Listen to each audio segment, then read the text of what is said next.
and punished. And I think this is really a major step that we're going to be taking in this world. It certainly won't happen overnight, but I do also believe that in this world, there is morality and there is a lack of morality. I think the difference is a lack of morality doesn't necessarily get healed by condemnation. A lack of morality is a battle cry, a desperate cry for healing on a very fundamental level. Wow. For people who love these things, Omashar points out that there are 144 people in the room right now, and I know 144 is a magical number for many people.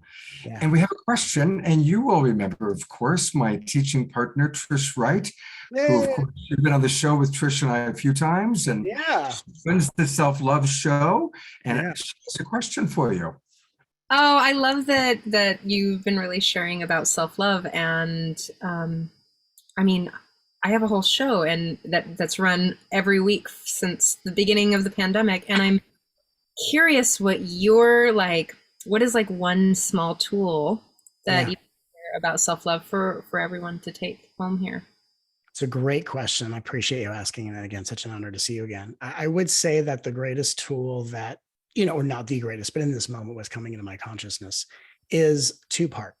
One is, we think back to our deepest wounds and we ask ourselves, what are the words I didn't hear enough or at all that would have made a difference? And not only do we say those words to ourselves, but what I like to do is take that sentence, and I've done this multitude of times, and that becomes a sentence I find a way to convey to every human being I see in public, I email, and when I'm in traffic, I bless every single person with that statement so that whatever I have ever needed to bring wholeness to my journey, I'm equally using to break the cycle of neglect, violence, persecution, and abuse in everyone around me. And I think that it's really important to make that type of practice, because I think, when we look at the world, right, we say, okay, the world's waking up in unity consciousness. It's not as if we as spiritual beings are waiting for the world to catch up. As spiritual beings, we are actually being invited to raise our game and raise the stakes as well. And I think the tendency is to heal ourselves in private and kind of let everyone else be as they are. And I think what is really a very fertile invitation is, what are the words I need to hear that I didn't hear enough of or at all? I can say those to myself. And that's preparing me to give this gift to people that I come into contact with, knowing the words that free me will liberate them. And that is the force that brings us together from one moment to the next. You are precious. And I also want to say, you said something about punishment, and there's so much research, and not even just like psychological or scientific research on how punishment is actually not an effective strategy to get any change happen, but that positive reinforcement is. And so going back to this tool right now, this is crucial and critical. I mean, we've had enough of that, whatever punishing side, that being really gentle and loving is important and essential to how we evolve. I'm curious, is it too much to ask that you might share one of yours? Share one of my what? I'm so sorry. Share one of the things that you share with people, that you say to yourself. Or that absolutely. And I want to just touch on what you said about punishment. Punishment, for the structure I'm speaking of, without going into too much detail, is profitable. Yes. But the cost of that profit on an emotional and sociological level and collective level far exceeds any benefit. And I think we're starting to realize that. So I love what you said. And again, it's so important that we are creating a new humanity in the way in which a people can be redeemed. So we're, in terms of the words that I didn't hear enough of, let me just tune in right now and make this totally live and authentic. I would say the words I didn't hear enough of were,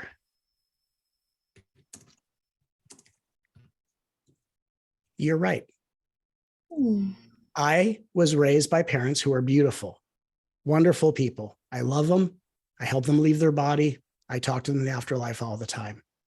But when my mom was triggered, and God bless her, she would resort to things she inherited from her father, and she would lie to get her way. And it invalidated my deepest intuitive knowing and caused me to doubt myself and be very confused. And what this little boy in my heart just wanted to hear, right? Probably the most unspiritual answer I'll give, but the most valid one. You're right. And I'll tell you something. It's something I tell people all the time, because when I'm in my personal life, I only give insights if I'm asked a formal question. When I'm in this type of setting, I'm invited to be who I am, and I do it. If I'm with someone, unless they ask me a question, I do not dispense wisdom. I simply embody it. And it's more important for me because in order for me to assist a human being in having a realization they can own, it has to come from within them. And so I like to validate people's standpoints. And what's interesting, and here's something, I'm not sure if a lot of people know this. If you validate someone's right to think the way they think, even if in your assessment it seems like the most archaic viewpoint you've ever heard, by validating it with consciousness, you help flood their consciousness with the realization that helps them outgrow that standpoint. So we don't have to disagree.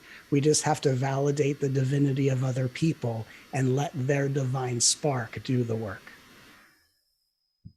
If you missed that, go back and rewind and listen to it.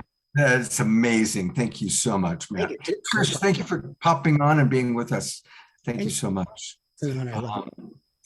Matt, you've already gone longer than we told you we would, and so thank you so much. I do want to go to your website and learn more about the wonderful things you're offering. And of course, there's Matt's on the little carousel, there's his newest book, All for Love. The transformative power of holding space. And that's what you were just talking about, holding space, being present, to giving the gift of presence to another person's reality, even when it's different from what we believe or want to hear. Yes. Boom. Thank you. Now you've got something really exciting here. Tell us about your journey of healing and awakening called Healed to Completion. Well, my film crew and I got together a few months ago, and we had the intention of wanting to give humanity and share with humanity the most comprehensive online healing course I've ever channeled. And I sat in front of a camera. We actually thought it was going to be one thing, and it literally, as spirit does, it became something totally different. And it became one of the most groundbreaking, comprehensive online courses, which really, it's like for every participant, it's like they're taking a personal retreat with me one-on-one. And it was filmed in HD. And I can't say enough good things about it. I'm so proud of this course, and I invite everyone to participate in it. It's truly remarkable. Fantastic. Well, again, it's very simple. You just go to his website, which it's a pretty easy website to remember. It is mattkahn.org. And he spells MATTKAHN. A reminder, everybody, please keep yourselves muted. We don't need to hear what's being cooking for dinner. And definitely when you go to mattkahn.org, definitely put your name in here, and like I'm doing right now, if I can spell it properly, and put in your email address. And nice. Yeah, I got it. And that way he is going to provide, look at this, your free MP3 is on its way. So definitely give Matt your name, your email address, get your MP3. Nice. Matt, thank you so much for lighting the way. And really, just this last half hour, you've given us so many amazing gifts of wisdom. And, I realized this is like, we're really celebrating Oregon, because you're in Oregon. Next then they're in Ashland. Then we're bringing in Gary Zukav, who's from Ashland. So it's kind of, and Neil Donald Walsh from Ashland. It's an Oregon festival taking place today here. What is happening? You know what? We need a documentary to expose this conspiracy. We need it. The Oregon conspiracy and the Sedona conspiracy. They're both pretty magical places. I love Sedona. So and again, thank you to everyone for this moment, and just an honor to connect with all of you. And again, this moment I celebrate as a victory for love and for humanity and oneness. So thank you all. I love you. And I just want to say, this is Danette jumping in to say, Matt, this is the reason why we, have selected you this year as one of our 2022 Illuminate Luminaries of the Year. So even though we're not here in person for me to give you an award on stage, that is the honor we want to bestow on you tonight. So thank you for your work. Thank you. Thank you. And it's an honor to serve you all. Thank you so much. Thank you, Matt. Lots of comments coming in of how people love and appreciate you. I love you all. I have such a great opportunity to meet amazing people. And it's been like that most of my life. As a television producer, I've had the opportunity to meet hundreds of authors and luminaries. And when Danette and I were planning this today, I said, I want to bring in my absolute favorite people, the people that I believe, well, like Matt said, that really walk the talk. Matt embodies his teaching. And I am really honored to share with you two people that I'm absolutely in love with. And they also really embody the teachings. They walk the talk. I've had the good fortune to spend quite a bit of time with them. And of course, I'm talking about the TwinRay, Shekinah and Sananda, coming to us from their beautiful sanctuary, their temple, just outside Ashland, Oregon. Now, many of you know the TwinRay and love them, but for those of you who don't, let me just tell you very, very briefly a little bit about them. They reunited at the Great Pyramid of Egypt and began merging of their life paths and service work right there.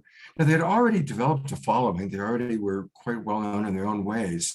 But when they met in Egypt, in front of the Great Pyramid, they remembered that they were already married. They had walked together in service before this life. They recited their last incarnations, set of vows within the king's chamber, and after only days of the rekindling, boom, they were on their mission. Led by this divine love marriage, they are sharing their beatific vision, their ancient wisdom, and their awareness of so many different realms. I've been taking their miracle mentorship program, and it's remarkable how many things they have understanding about, everything from alchemy to astrology to relationships to the nature of reality. They know it all, and they share it with so much love and so much embodiment. It's not a philosophy, it's not a thought, it's what they are experiencing in their reality. Honestly, we've been hearing heaven on earth is already here. I believe it now that I've gotten to know the TwinRay, because they are living in a permanent state of heaven on earth and modeling it for us. So thank you so much for being with us tonight. I love you both, and I'm just really glad you're able to join us tonight. Thank you, beloved Scott. It's a great joy and an honor to be with everyone here tonight. And thank you for your introduction. It's quite funny. Oh, it's so beautiful. You always are so heart pouring of your golden heart and the way you transmit love and connect with everyone you come into contact with. We see that, we feel that, we know that so deeply about you, and we just adore you. And so thank you. Beautiful introduction. I gotta stay grounded. I'm running a show. I gotta pull it together here. Thank you. This tribute this evening is all about honoring those of you that have a lifetime of exemplary work. And so there's a question for you, which is, what are the key insights that have served as your foundation of your work? Of course, you've only got a short little time here, but what are some of the key insights you'd like to share? Well, first of all, just honoring this yes, sacred, exactly. This sacred broadcast and Illuminate Film Festival for all the wonderful work that they're doing to really share with the world the light. This is a co-creative experience. We're all here to participate in this new dawning. This is a golden age if we make it so, and we all have to remember that inside ourselves and then share that and be an active pillar. So just really want to honor this sacred community and the sacred intention that has gone into this beautiful film festival that has touched many lives and will continue to expand and touch many lives. And what has inspired us? That's a beautiful question. Love. Yeah, it's always service, love. Yeah, and it's, you know, it's sometimes it can seem cliche, but really just when you remove everything that you ever thought you were, and you really just remove that and just absorb yourself just in the presence of what is, like just what is, nothing added to, but just what is. It's not so much an awakening to something else or someone else. It's just a returning to what you always have been. And so the removal for spirituality for us has been more of a removal of a demolition project, so to speak, not so much a construction project of, you know, formulating a new perception of reality, but it's always there. And that beautiful awareness of love is the true essence of oneself. And so once one removes or unrealizes the falsity, you realize what is always been there. And, you know, beloved Matt Kahn, we know that he's not here at the moment, but of course he's here at the same time.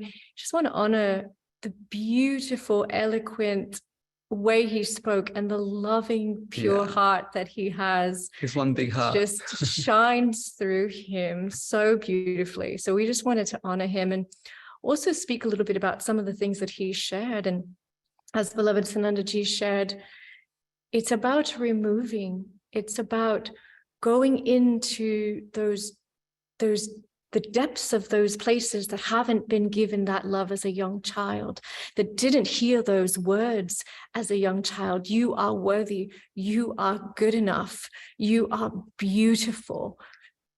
You deserve love. You deserve for someone to stick around for you. You know, parents who were divorced or relationships, because of course a child always goes back to their very first relationship. Their very first parent of origin is the archetype by which they will live their life. They will model their life after. And if those parents didn't have those tools, and that child, as delicate and innocent and fragile and beautiful as that child is, can easily be molded through somebody who doesn't have the tools to mold them in the ways of love, in the ways of the truth of their inner light. And now we are in a world where education for parents is coming to the forefront, and a new way of upbringing a child, a new way of elevating a child to their greatest levels is coming forth, so that people are beginning to understand, no, this isn't the way you talk to a child. This isn't the way that you treat a fellow human being, no matter what age, no matter what race, no matter what one may perceive, for the perception is where the illusion is. And once you go deep, deep, deep, deep into those spaces, then everything falls away and you are left with that infinite presence of love and truth. And nothing then can shake you from that space. You know, one of the films that we showed, which was beautiful, is a brand new documentary called Amma's Way, all about Ammachi, the hugging saint. And it was a beautiful film, and everybody definitely make sure you see it. And I thought of, as you were talking just now, there was in the movie a story about how she was, they had funds set aside to build a larger hall at her ashram.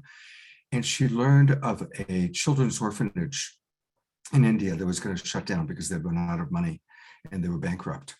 And she immediately diverted. She said, no, our hall can wait. And she immediately diverted the money to saving the orphanage and ended up taking over the orphanage. And in all the videos you see, she's always walking. She always enters with children, always has children with her.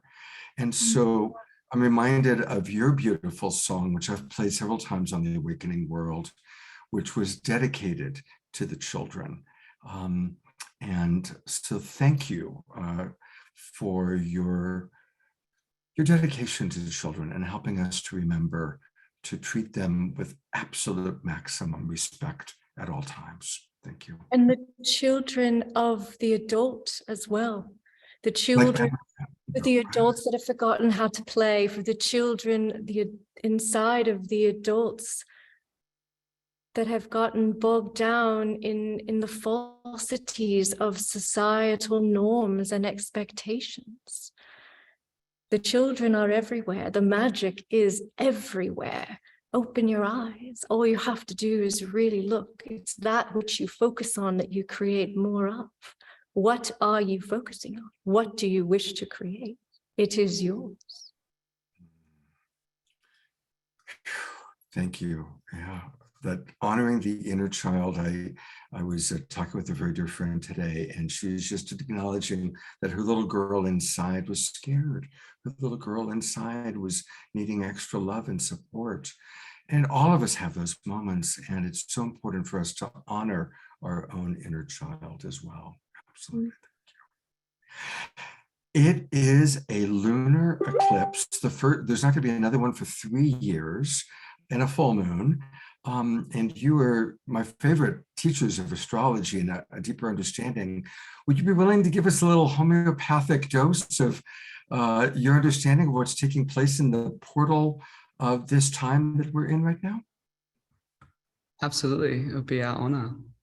You know, our approach to astrology, just for anyone that may not know how we share astrology, is from more of an interconnected way of that the planets are really within you, within your bioenergetic field. There are aspects of you, aspects of your archetypal patterning, and there are also aspects of your lower bodies in your energetic field as a sort of a construct of a reality. And so one of our greatest joys and passions is speaking about the stars, because the cycles within the stars really show the mapping of your own soul's growth through your life. And right now, as we're in this portal, this full moon eclipse portal, eclipses are very special because anytime there's an eclipse, they always come in pairs. There's always a solar and a lunar eclipse. And we just had our solar eclipse 2 weeks ago. And so what happens is that we go into what's known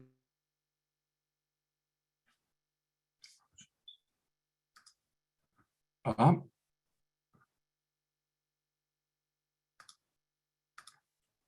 a wormhole. Okay, you froze for just a moment, but you're back. Okay, so rewind 10 seconds.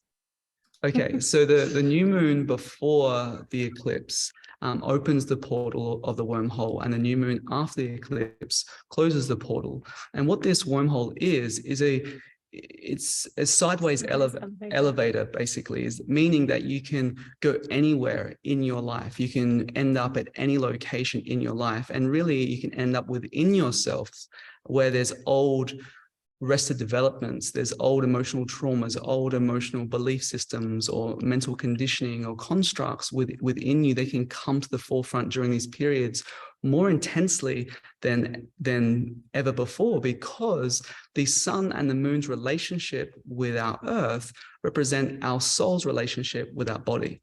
And so the sun is sort of how you are seen in the world and how you see the world and how the world sees you. The moon is how you feel about the world and how you have the relationships of how the world interprets that feeling and reflects that back to you. So when we're in a full moon, especially in Taurus, Taurus is a powerful anchor. It anchors. It's all about emotional stability. It's all about emotional creativity. It's about relationships, how you relate to yourself and others.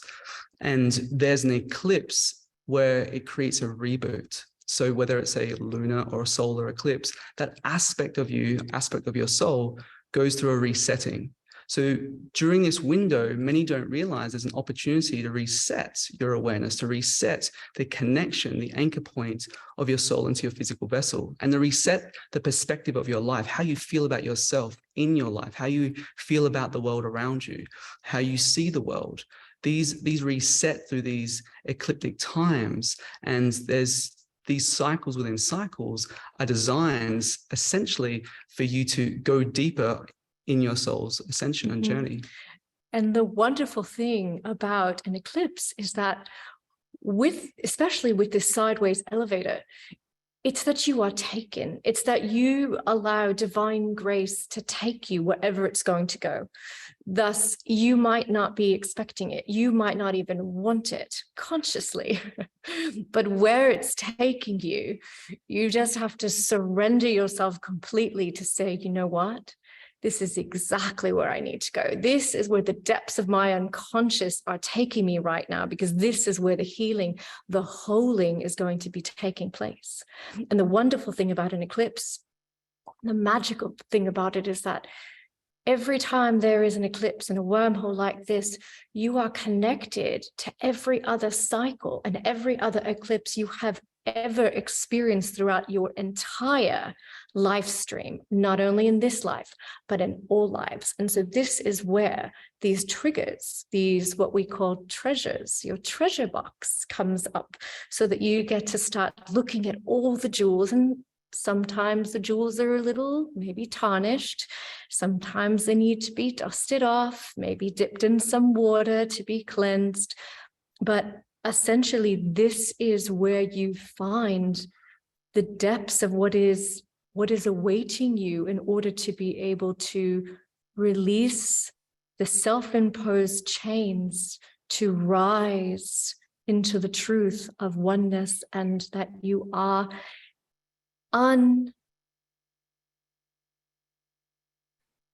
you can never be separate from love. You cannot ever seek love, for you cannot seek what you already are. And once you understand that, really, you deepen that to the point where you have forgiven every aspect, where you have forgiven every experience, where you have forgiven every person that has perceivably hurt, betrayed, lied, manipulated, controlled, everything that you can think of. When you go there, that is the only way that you can really find love, because that means that you have looked at all of your reflections and said yes. And another powerful aspect of that opportunity that this time allows is that inner excavation and that inner alchemical process. Because when you do that very work that we call light diving instead of shadow diving, go into the shadows and realize they don't really exist. When you illuminate them and bring the illumination to those forgotten aspects that also need that love, which is also equal to the light that you are, there's something powerful that happens alchemically in your physical body as well, because your body is a microcosmic expression of the macrocosmic expression of the universe. And there's two channels inside your body. There's a lunar and a solar channel. So when there's an eclipse outside, what happens is these two channels, the masculine and feminine channels inside you, if you're attuned enough, if you're sensitive enough to them and you're paying attention, they start coming closer and synergizing together. And they come into an energetic alignment and balance and harmony, where you can actually use this power inside you, this very powerful primordial energy inside your being, which is the force of love, the power of love inside you, to actually expand your field, expand whatever healing that you've had yourself personally, to expand that out to the collective, or whatever intentions that you have for the collective to help serve a better age, the golden age, the new earth, that co-creative experience that we're all a part of. You can support that awakening by tuning to that and expanding that out. And sometimes it can also propel revelatory and transcendental states of being, where you can actually experience more submerged states more easily, because the veils inside you have come into alignment, where you can actually be absorbed into meditative states that help transcend mind altogether. So you no longer experience subjectively this person, you experience reality in its true nature of oneness or unity, but with no filter. And it's the ultimate isness. There is nothing to label it as. So that's a powerful opportunity for everyone. because your astral bodies and your lower bodies are connected to the astrological alignments in the sky. And so as the cells, so the stars, you are the universe. As and, above, so below. Yeah. So we hope that gives a well-rounded, holistic look into the stars that are indeed you. Oh, it's beautiful. It's absolutely beautiful. Want to remind people we've got a few minutes left with the TwinRay. So if you have questions, and there's one question I'm going to ask you from Dr. Shah, but since you just kind of gave our astrological report a little bit, this was a homeopathic dose. But tomorrow you're going to be doing a longer presentation about this and other things on our partners Unify. And Unify is one of the sponsors of the Illuminate Film Festival. We love Unify. Of course, Unify carries our shows. And you're going to be on at 12 p.m. tomorrow on Unify. So everybody, I want to encourage you, put it in your calendars right now, 12 Pacific time, 1:12 Mountain, 2:12 Central, 3:12 Eastern, to go onto Unify right here on Facebook. Go to Unify or go to unify.com and listen to the TwinRay, who are going to go into a more in-depth experience. So is there anything you want to share about what's going to take place tomorrow on Unify?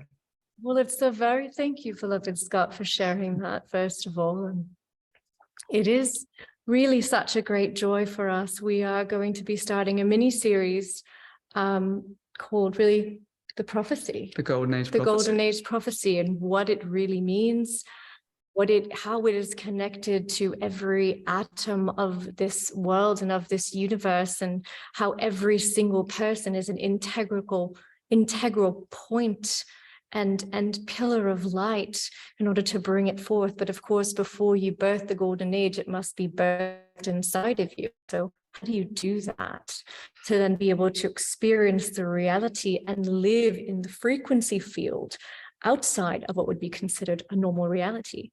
But as more and more through the collective come together in this incredible way to build it very physically, as well as in the luminal field, what ends up happening is that it's no longer something that's outside of the norm. It becomes the norm. And that is very much what all of the prophecies and all of the scriptures, once you decode them, and that is one of our specialties, is pointing to.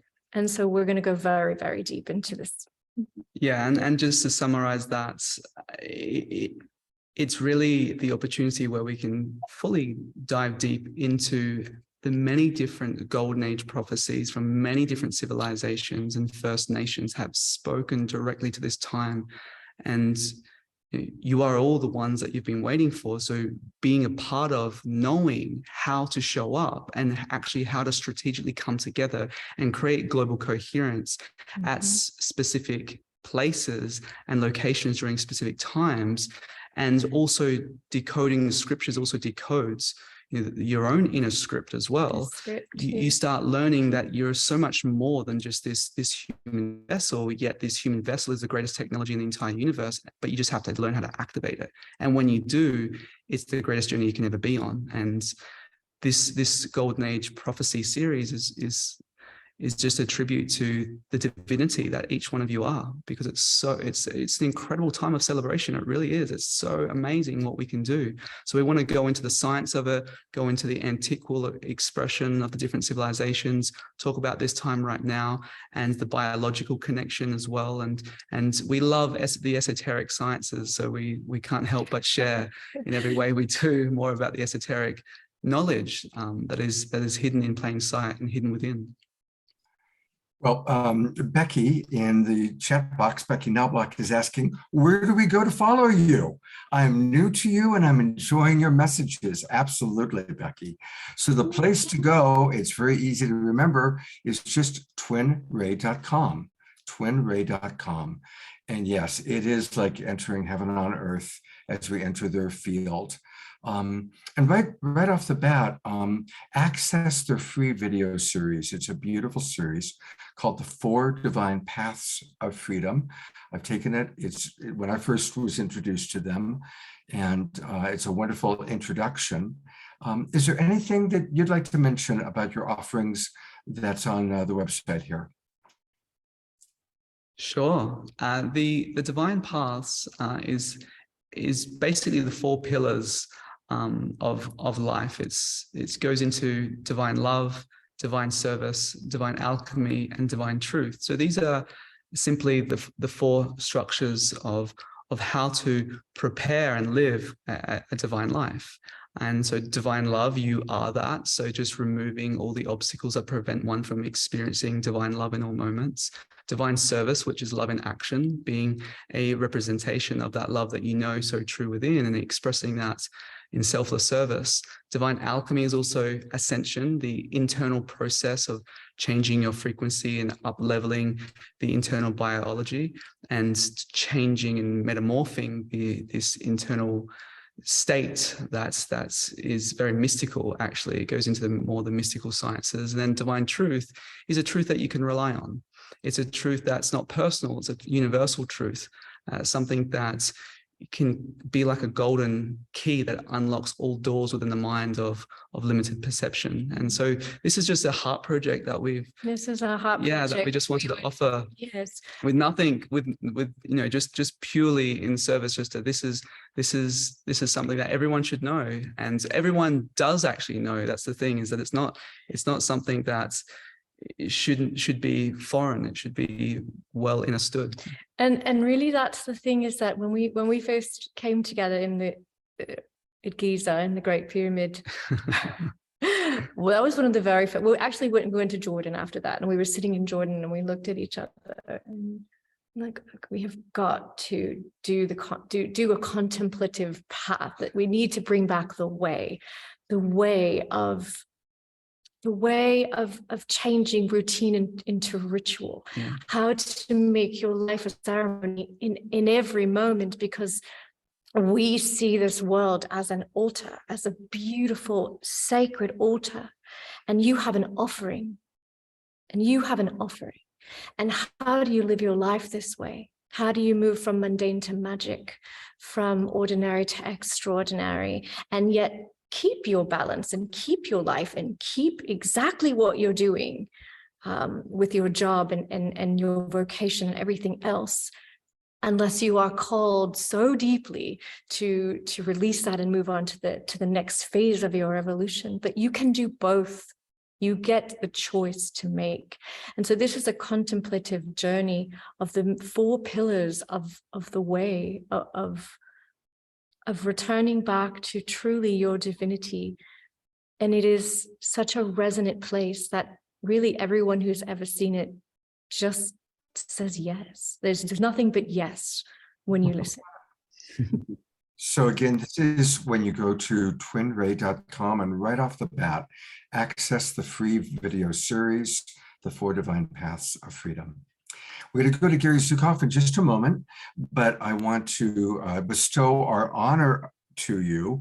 And there was a question that came in that I promised we would ask. Dr. Shah asked, going back to what you were talking about a little earlier, is that kind of relinquishing of all shadows even possible while we are still in the same body and the same composition?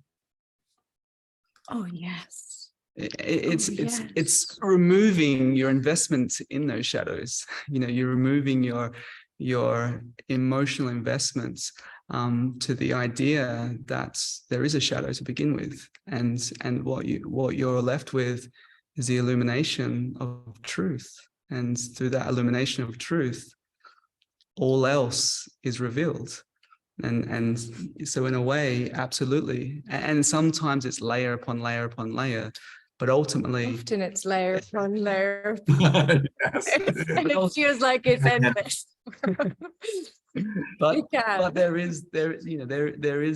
is light inside that perceptual endless tunnel that really any moment you can switch that and remember that there was no shadow to begin with. And sometimes it's so hard to see that and realize that and feel that and authentically become that expression.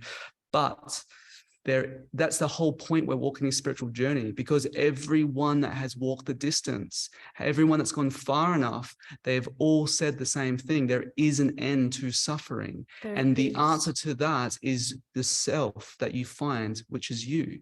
And you just have to go far enough to realize that. And so inspiring anyone and everyone to walk that path, to go all the way home. All the way deep, just That's fearlessly. Yeah. Go all the way through it, Yeah. fearlessly, no matter what you see, no matter what shows up for you. I am not afraid. I shall stand before you. I have love in my heart, and I am here to know you. How do you experience whatever is in front of you? And right now, the beauty and the celebration is that as everything quickens right now, the soil is quickening, what's coming through, the plasmic waves coming through in from Laniakea, which is the high heart of the universe, into the solar system and into the earth, that is quickening the particles and accelerating everything to move out quicker and faster for this grand celebration that we've all come for. So the answer is yes, it is possible. What a beautiful conclusion to our homeopathic dose of TwinRay. A lot of people are just talking about how important your message is. One woman talked about how she's moved to Ashland to be with you. So on behalf of the Illuminate Film Festival, it is my honor to acknowledge and celebrate you as truly illuminated luminary visionaries, and to thank you on behalf of everybody watching, on behalf of our great global tribe, our global peace tribe. Thank you for lighting the way for us to all come home together, to experience heaven on earth together. Thank you, beloveds. Shekinah Sananda Chi, the TwinRay. Thank you, beloved Scott. And we appreciate you all very, very much. And we got to do this together. We're all in this together. And so thank you for that. And just want to honor everyone that's here and the beautiful Illuminate Film Festival for all the beautiful work that's being done to essentially illuminate the entire world, as you're all luminaries. So blessed. This is our greatest honor to be here and to allow this heart space to communicate throughout all channels and remember and remind everyone about the divinity that is truly who and what they are. We're so grateful for this time together. Thank you. Thank you. Oh, thank you. Gary, I see that you're here. Gary Zukav, please turn on your camera so I can bring you on. Gary's next, your neighbor.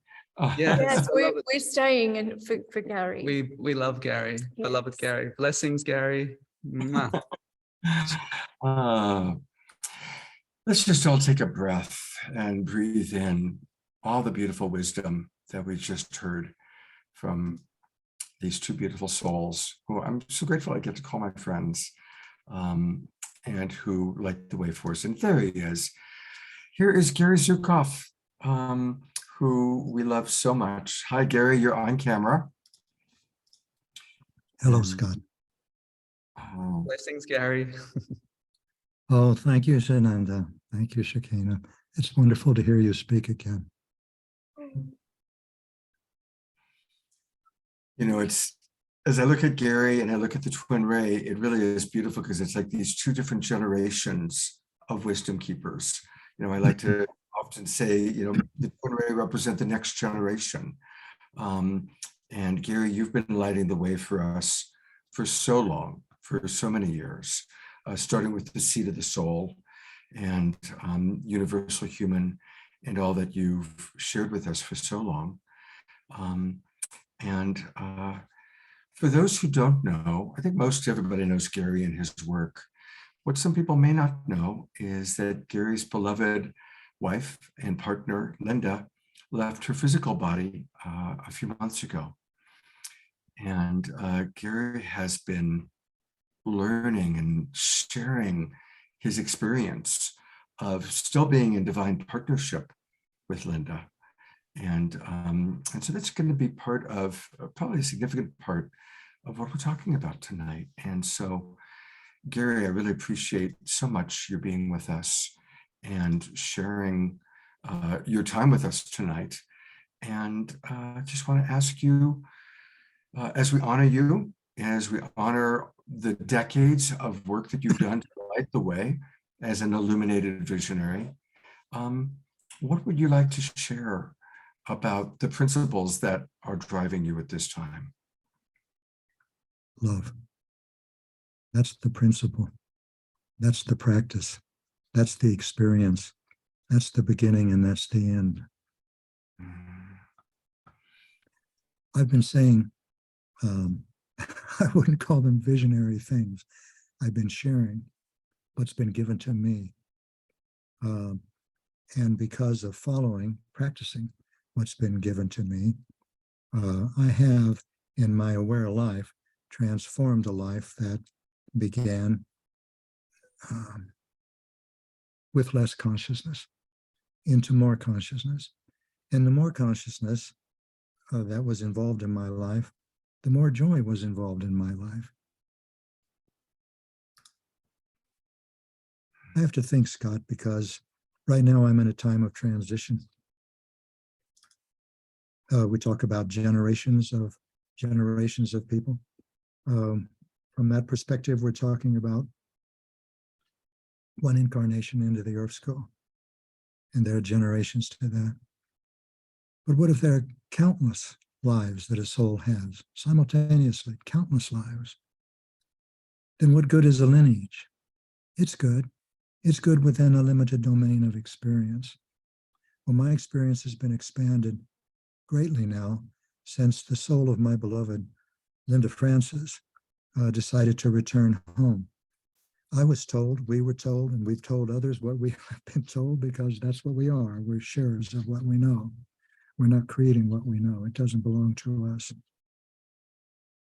But what we've been sharing is, among many other things, the main message we've been sharing is this: that there's a great transformation in consciousness that's affecting the human species right now.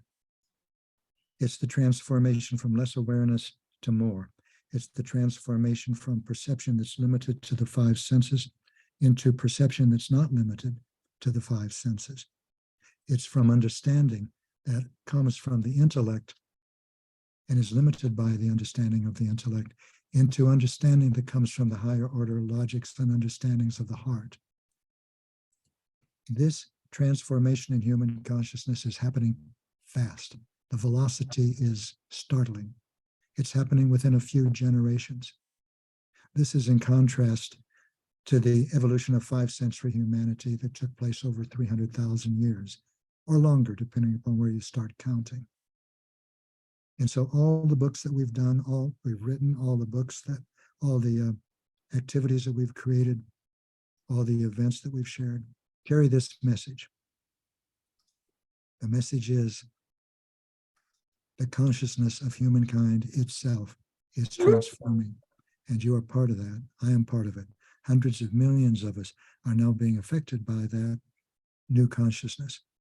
And so we of this generation, the last and the ones to come for another couple of generations, are in a unique place. Not that everyone isn't always in a unique place at any time, but here's the uniqueness in this situation. We stand with one foot in two worlds. The old consciousness, the consciousness that is more than dying, it's dead. It's not got a life. There's no vitality in it. And in that old consciousness, all that can be seen and heard and known belongs to the five senses and comes through them. The understanding of power from that perspective is the ability to manipulate and control. And now that we're in a new consciousness, we're expanded in ways that I've just mentioned, and the new understanding of power is alignment of the personality with the soul. So what is a multisensory perception? First of all, it's the perception that, or the sense, that you're more than a body and a mind, that the world is more than random, that is meaningful, symbolic, that the universe is more than inert, that began with a Big Bang. What happened before the Big Bang? That's what every physicist is trying to put a formula to. But every heart knows the answer. What existed before the Big Bang? Love. What exists while the universe is expanding, according to the regularities of 5th century or empirical science? Love. What will exist after the Big Bang contracts again into a seed? Love. So, just as Sunanda and Shekinah were saying, love is what we are. But how, what do you do with that?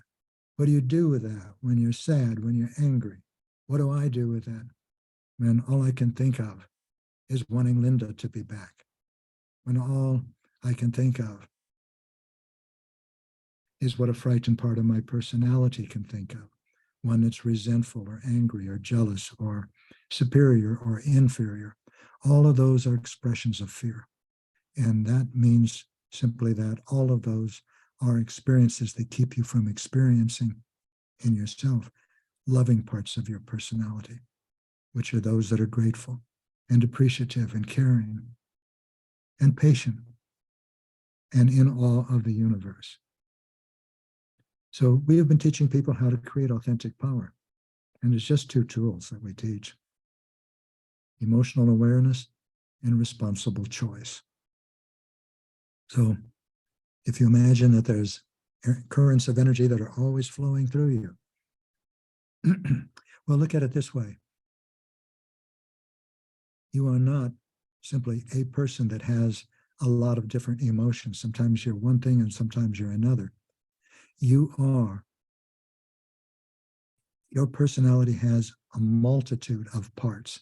Some of them originate in fear, some of them originate in love. And creating authentic power is the ability to distinguish within yourself those that originate in love and those that originate in fear. And choosing love, no matter what is happening inside of you or what is happening outside of you. That's creating authentic power. That means that when you're angry or jealous or resentful, that means that when you want to kill someone or you want to kill yourself, you can step back from that a moment and look in your chest area, for example, and your solar plexus area, and your throat area, and the area around your temples, and see what physical sensations you can find there. Physical sensations, not happy, sad, joyful. No. If you're in a frightened part of your personality, those sensations will be throbbing, aching, stabbing, burning, stinging, churning, contracting. And your thoughts will be critical, judgmental. Oh, she's so stupid, or I'm so stupid. And from that, you can step back just half a step, metaphorically speaking, and recognize this is a frightened part of my personality. This experience is not coming from the unchangeable ground of my being. It belongs to a part of my personality, and I do not need to be controlled by it. I have many other parts of my personality, and I can put my attention in one of them, one that's patient, one that's caring, one that's content, while I'm experiencing the painful physical sensations of the frightened part of my personality. In other words, you're not trying to heal or change anything in you, but to become aware and to move beyond the control of the parts of your personality that originate in fear, because those are the parts that keep you from giving the gifts that you were born to give. And that's where your meaning lies. That's where your fulfillment lies. That's what's beckoning to you. That's your heart. So that's how you create authentic power. It's not really esoteric. It's easy to understand. And in my experience, it requires discipline. It requires commitment. It requires courage. It requires compassion and conscious communications and actions to create authentic power. Authentic power is something that you will create. If not now, then later. Authentic power is the ability to move through your life with an empowered heart without attachment to the outcome. Without attachment to the outcome. I heard a Chan master once. He was explaining a state that sounded wonderful to me. And he said, it's like a bird flying through the air, leaving no trace behind. It's like a knife cutting through water, leaving no trace.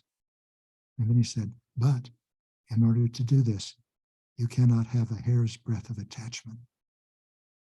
Well, I didn't understand that at the time. I'm so literal. Part of my personality is, and I thought, does that mean a rabbit that's breathing, and how is that what I have to have? No, he's talking about the diameter of a human hair. How small is that? If you have that much attachment, you can't have this state. The attachment that he was talking about comes from fear. It comes from frightened parts of your personality. The Buddha said it. And now there are billions of Buddhists, or a billion anyway. And they all recognize the truth of that. The Buddha said, there is suffering. That was his first words when he woke up. There is suffering. There certainly is. And I didn't even notice it for the first 35 or 40 years of my life. That's when I was addicted to sex. That's when I was a Green Beret officer. That's when my life was motorcycles, more sex, sometimes some drugs, then more sex, then, well, you get the idea. I thought I was living a very good life. I wasn't. I had no idea how painful it was. But somebody had said to me, Gary, you know, the reason you're doing what you're doing and the reason you've become a Green Beret is because you're frightened. Oh, I would not have understood that. It would have caused a fight. There's a street name for that condition, macho. And that's what I was.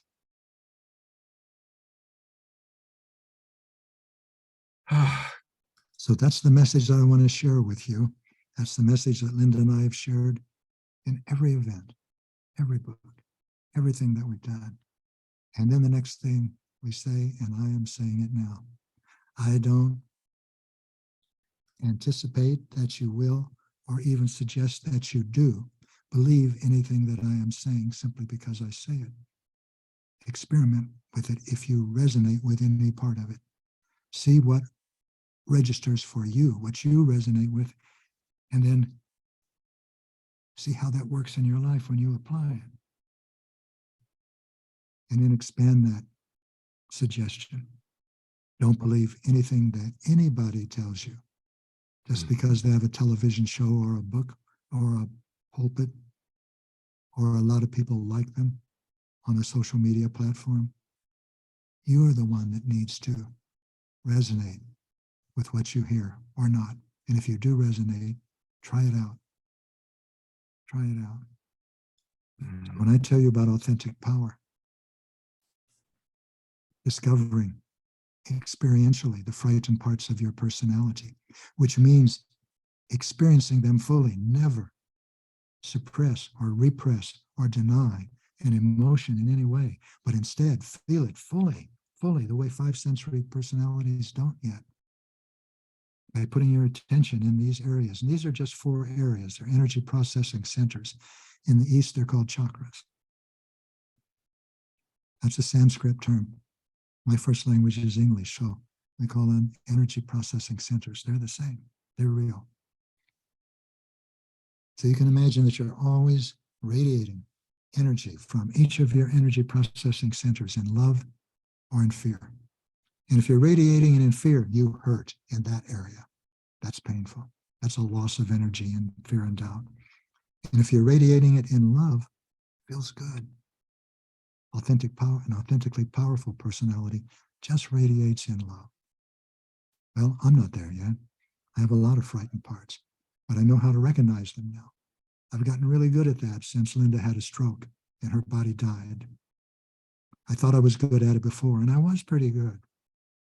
But you might say I've entered another level of proficiency. Not only in that, but in communicating. I've never felt Linda's loss. For those of you who haven't met Linda, there's something on our website, seatofthesoul.com. I think it's there. If not, please sign up for Soul Connections and you'll get it. It's a link. It's a celebration of Linda. I'm going to actually take people, Gary, to some of those websites. And I've actually pulled up a couple of photographs of you and Linda. I love that. Isn't she beautiful? Oh, so beautiful. So beautiful. Yes, she is. I had the honor of Linda and Gary doing several events as part of the Global Peace Tribe. And they actually did an entire 2-hour play shop that was just so beautiful. This is another photograph of the two of them that I especially love. I love how it's the same one, Scott. Oh, it's the same one? There's another one that I meant to show. That's all right. I love that. Well, you got to see it twice. Here's the other picture that I pulled of the two of them together. Oh yes, that's Linda too. Yeah, you know, it's you can see how beautiful Linda is, and in my eyes, everyone is beautiful, including my beloved, especially my beloved. But I began to know things. We were in the kitchen together when she had a stroke. I turned away for a moment and I heard a muffled sound of confusion, and I saw her fall to the floor. And I recognized what was happening to her. And I called an ambulance at once, 911. And the ambulance took her to a fairly large regional hospital in this area that has a stroke department where they do endovascular thrombectomies. And I thought, this is no problem. Because if you can remove a clot from a stroke within 2 hours, in the old days, there'd probably be no permanent damage. But with an endovascular thrombectomy, it can be up to 24 hours. And I followed the ambulance at 80 miles an hour to the hospital. We were there in 25 minutes. And when I saw Linda at a room in the ER, there was a surgeon there, the surgeon. He wasn't busy. He wasn't doing surgery. And Linda went straight into surgery. And about an hour later, he called me and he said, I can't do it. It didn't work. He said, Linda's veins have like S's in them. And he couldn't put his device through the veins, get it around the curves to where the block is. He said, I tried twice, going in through the groin, then I went in through the wrist and through the shoulder, and I still couldn't. And he said, I asked, is there anything else you can do? And he said, there's one unconventional procedure. I'll do it if you tell me to. I told him. Said, I can puncture her carotid artery. He did. And he still couldn't get the device from there to here where the block was. And he explained all this to me later. He was pushing so hard that the sheath in her artery started to slip back. And it caused a hemorrhage, a bruise in her neck. That was insignificant medically, but he was trying to explain to me how hard he tried, and he couldn't do it. Well, we've always been told, because all the things that I tell you were told to me and told to us, that when a soul decides to go home to non-physical reality, nothing could stop it. I saw this. I saw this with my eyes. We did everything right. Linda was on an operating table in 90 minutes. And 3 times the surgeon, who's the best in this area, he's the reason why there's a department, tried and couldn't. And that's when I realized Linda's soul is going home. It took another 3 days for that to happen, but I realized in that moment that I'm trying to push the river.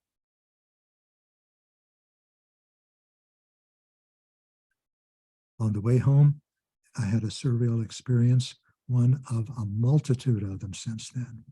The world kept going on. I was on the freeway and people were doing what they were always doing. Why was that happening? Don't they know what's happening? Well, that, and in the next 3 days, I began to hear more from our teachers. We have 2 of them.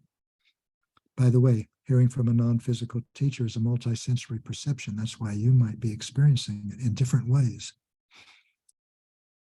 And I asked the teacher, whom I trust completely, because I've been gaining wisdom and compassion from this entity.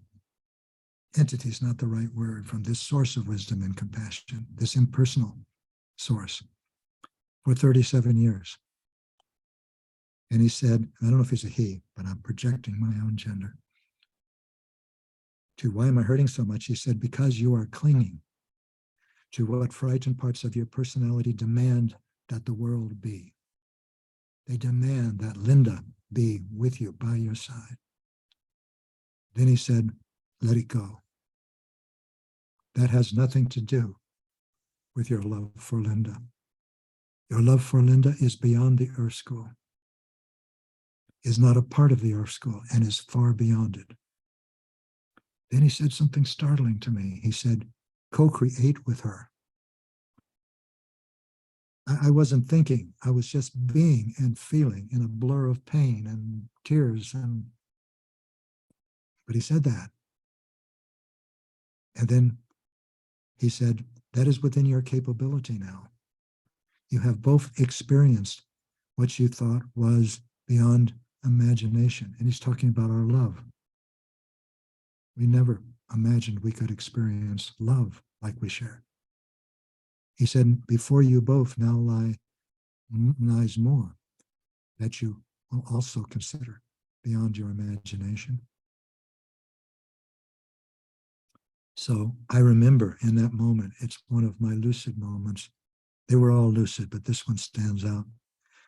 It was like through this, like the ocean coming up, and through this blur of pain and tears and snot and laughing and crying and sobbing. I remember saying to Linda directly, I will co-create with you. I will co-create with you, beloved. I don't know how or what or how the book that I'm writing now will fit into that, but I will co-create with you. And Linda said to me, the book that you are writing now will be a prelude to what we will co-create. So those were the first words that she spoke to me. And that sounds mystical. It's very different because I'm in the Earth School and she is in a non-physical realm or realms. But isn't that what we've been talking about for 30 years, both Linda and I and everyone else who's been helping you to look at more than you can see with your 5 senses or understand with your intellect? We have told everyone who listens or comes to an event that intuition is the voice of the non-physical world. And we support individuals in consulting intuition. Isn't that someone in the Earth School consulting with a source of wisdom and compassion that is not in the Earth School? It is. So it would be much too simple to say that's been my life. My life changes all the time. Sometimes it's unbearable pain. Sometimes it's startling insight. And I'm learning through it all.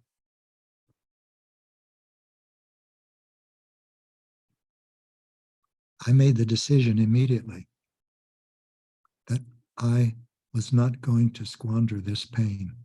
It was too big, too huge, too there. That I was going to use it to grow and to share in ways that can help people. And I've been doing that. I'm still doing it.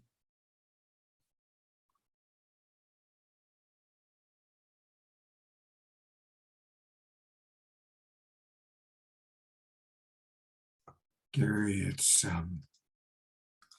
such an honor for you to be sharing with us this beautiful experience. And it's really profound for us to be witness and for you to be sharing your heart so vulnerably, so beautifully. And thank you. And thank you, Linda. Thank you, Linda, for playing your part in this way. Is our time up already, Scott? No, I mean, it is, but this is so good that I am making an executive decision that we're gonna go a little bit longer than we had originally planned, because people are enjoying what you say so much. There's so many comments flying by in the chat box I can't even track, but There's a few things I wanted to add. I have been Please. surprised immensely by what I've come to see about Linda that I didn't see before, and what I've come to see about myself that I didn't see before, and the changes that have happened to me. One of the first of them was I realized that I don't have any reason for being alive now except to love people. I wasn't like that before. I simply wasn't. I shared a lot out of compassion, but this was a new experience, and it still is. And I like it. I like it a lot. It comes out in many different ways.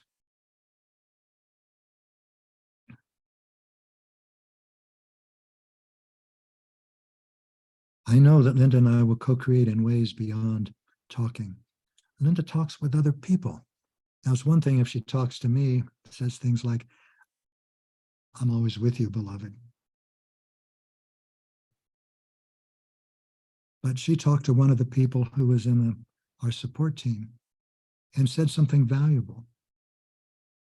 And our spiritual partner said to Linda, this is while Linda's personality is not here anymore, said to Linda, "How do I know that I'm not just making you up in what I'm hearing?" And Linda said to her, "You don't, but do you believe it?" That's not an ordinary conversation. That's substantive. That's meaningful. I've discovered so many other things about myself that I like. And at the same time, as sometimes I feel so much pain, frightened, let me correct that. Frightened parts of my personality feel so much pain. And I have asked each time, well, how do I co-create with Linda? I want to go. Let's do it. I want to do it. And the answer has always been patience. Be patient. One teacher said, "You're like a man that's just been given sight and you have chaotic experiences." And another said, "You're like a seed that's been growing and it's just come through the ground." But lately, I've been understanding something else. The way to co-create with Linda is to enjoy myself. Now, here is my current confusion. When I first heard this, I said, I was frustrated. And I said, but that's exactly what I can't do while I'm missing Linda. And the teacher said, that's the point. So I am learning how to enjoy myself while Linda is not here with me, while frightened parts of my personality are demanding that the world be different.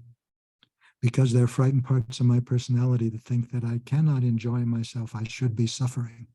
I should be grieving. The very first thing this teacher told me was, that has nothing to do with your love for Linda. I asked the teacher once, when we're co-creating, will our love still be intact? He said, yes, it is eternal, but it's not exclusive. It now encompasses all of your beloveds. And that was the first thing he told me. Let your love now encompass all of your beloveds. I'm delighted to share these things with you because it is my intention that in doing so, it may wake something in you that will help you recognize multisensory perception within yourself and begin to experiment with it and use it and realize that you are not crazy. You are sane when you can understand things about people that your five senses can't show you, when you can talk to or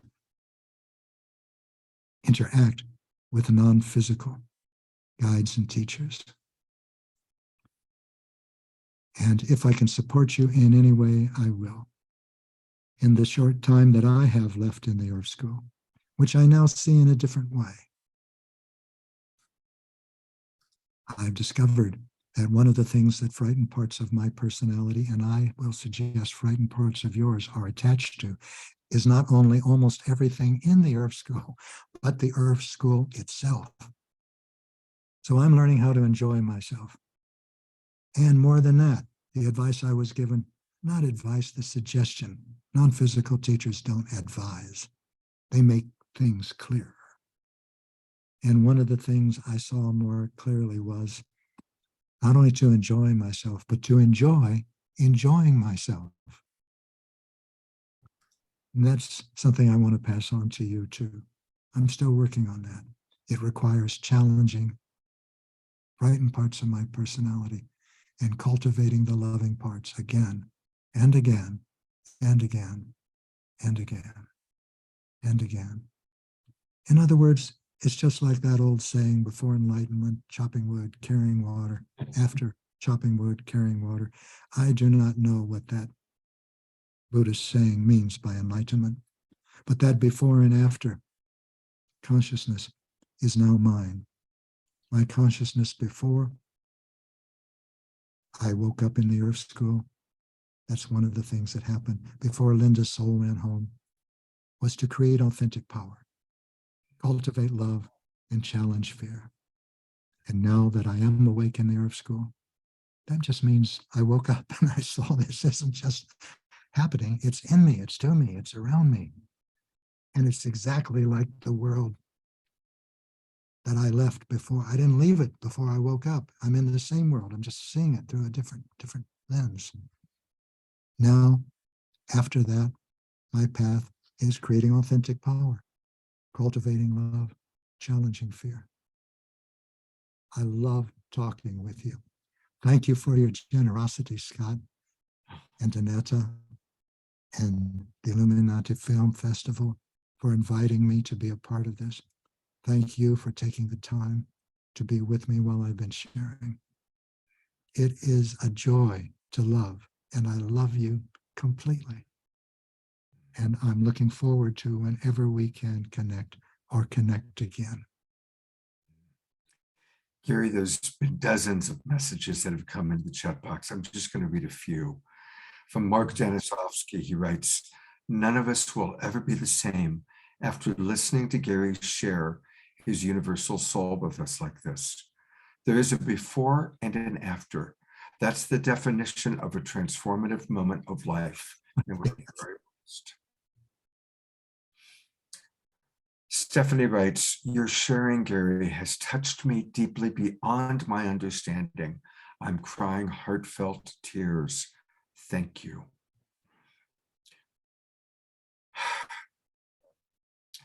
Our beloved friend Nikita just writes so beautifully, "Deep love and gratitude, Gary."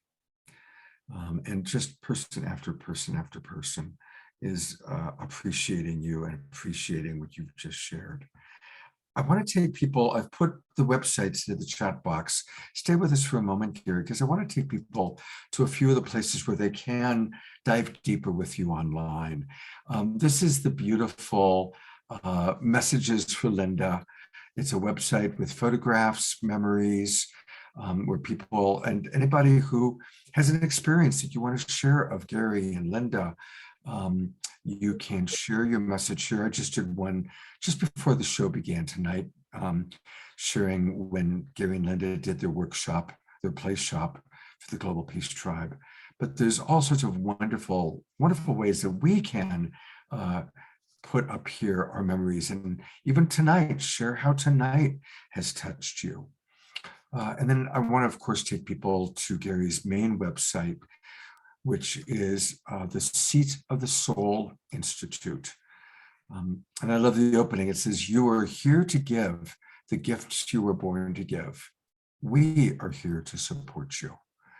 And so this is a wonderful place to go to learn more about what Gary and Linda are offering, their wisdom, their experiences of true authentic power, the alignment of personality and soul.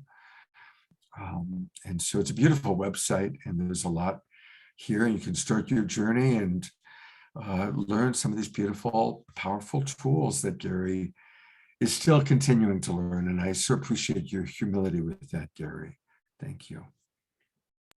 Beloved Scott, Yes, we would like to share that we had some of the most beautiful moments with beloved Gary and Linda here at our temple, just the four of us, having precious, precious time together. And even just a couple of days before she passed through the veils, we were in communication about to have them over again a couple of days after that. And just to honor the depths of Linda, her beauty, her elegance, her honesty, her sincerity, her wisdom, her love for Gary, her love for humanity, and the beautiful, beautiful soul connection that they shared. They really were one being. And we loved them so much, and we love you still so much. And we are here for you. And we celebrated yours and Linda's birthday just a couple of weeks ago together. Yes, We that's right. And we sent you that information, and we hope you felt that. Thank you. Thank you. I love you both so much. It's so good to have you in my life. So good to have you in ours as So well. good to beloved have Gary. you in ours. We still have those little hearts, those Those little beautiful hearts you brought us. those Yes. sewed hearts that you gave us from India, and they're on our altar. They are on our altar. They remind us of you, beloved Linda, every day. Linda loved giving those away, didn't she? Yes, she was And quite we the angel of do too. Because it symbolizes what we do when we really give to one another. The depth of it, the nurturing of it, the power of it.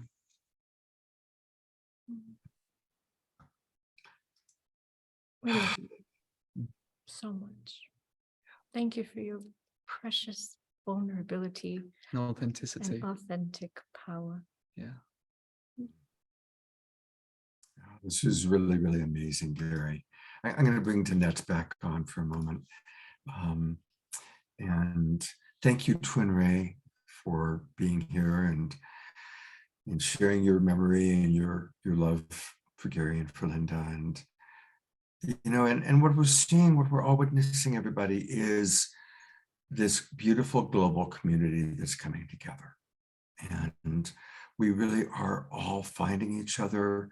We are the imaginal cells of the new paradigm, the butterfly that's emerging out of the dying caterpillar. So each and every one of you, whether you're watching us live today, whether you're watching the recording of this, if you're seeing this experience, know that you are part of our family. You are part of this awakening world, and we're all sharing wisdom, sharing compassion, and growing and evolving together. So everyone is welcome. Everyone is a part of this beautiful tribe.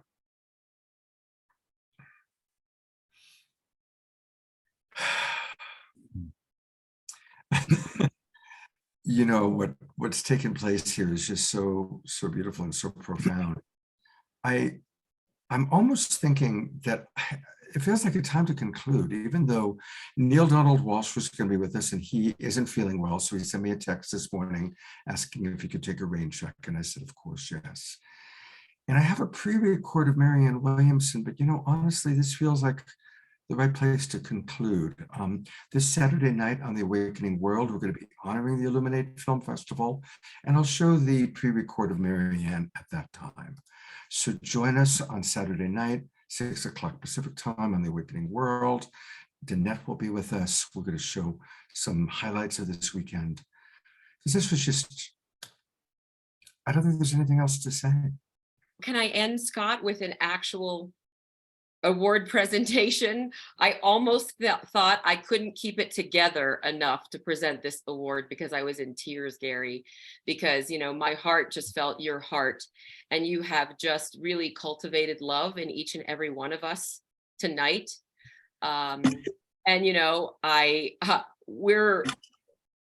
I'm going to obviously present you this award for all the reasons, why we felt you deserve this award, but there's just an even stronger reason tonight, which is that, you standing in this vulnerability tonight, sharing this moment with us, is just a testament to who you are and your being, and your willingness to be forever a student, right? At the same time as you are a teacher.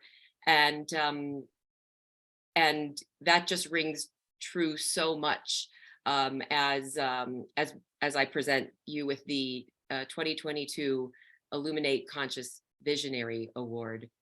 I'll tell you a little bit about the award. The Conscious Visionary Award is designed to recognize individuals for their exceptional foresight and creativity and vision, leadership as facilitators of human transformation. And each year we honor a pioneer who has also chosen to leverage not only other vehicles, but also the vehicle of film to empower humanity. And I know you're very humble about this, but you have indeed lent your presence to films such as In Search of the Great Song and The Indigo Evolution, and Heart of the Soul, of course, with Gary Zukav. Previous recipients of the award have included Deepak Chopra, Greg Braden, Barbara Marx Hubbard, Dr. Michael Beckwith, and Lynn Twist. Gary, I want to say that our audiences have been in awe of your service for decades, and your prolific and pioneering work in transforming human consciousness has opened countless people to the powerful tool of awareness to create a life of meaning and purpose, creativity, health, joy, and of course, love. Through your New York Times best-selling books, your talks, events, films, you've shared groundbreaking wisdom with us, and you've been among our favorite guides, helping us move from darkness to light and from the pursuit of external power to authentic power. And for these reasons, we see you as the ultimate conscious visionary. So with great pleasure and the most open of hearts, the Illuminate Film Festival would like to honor you, Gary Zukav, with the 2022 Conscious Visionary Award. My love. Thank you, Danette. It's an honor. I'm going to go to gallery view, and I want to invite everybody to turn on your cameras, twinkle, blessings, namaste, just so we can see those of you that do have your cameras on. And I see so many of our beloved members. There's Wild Abbott Mystic Cherry and Nikita and Mark and Pamela Butters and so many of our friends. Omashar, for heaven's sakes, all of our dear friends that are with us. And thank you. This has been a beautiful, beautiful evening. Thank you again, TwinRay, for being with us the whole evening. Thank you again, Matt Kahn, for getting us off to such an incredible start. Please, everybody, get your pass for the virtual film festival. Every movie is so good. And I will look forward to seeing you this weekend on the Awakening World. Gary, I will be in Oregon in a couple of weeks, and I look forward to seeing you and also seeing the TwinRay at that time. So Namaste, everybody. Have a beautiful evening, and thank you for being with us. Good night.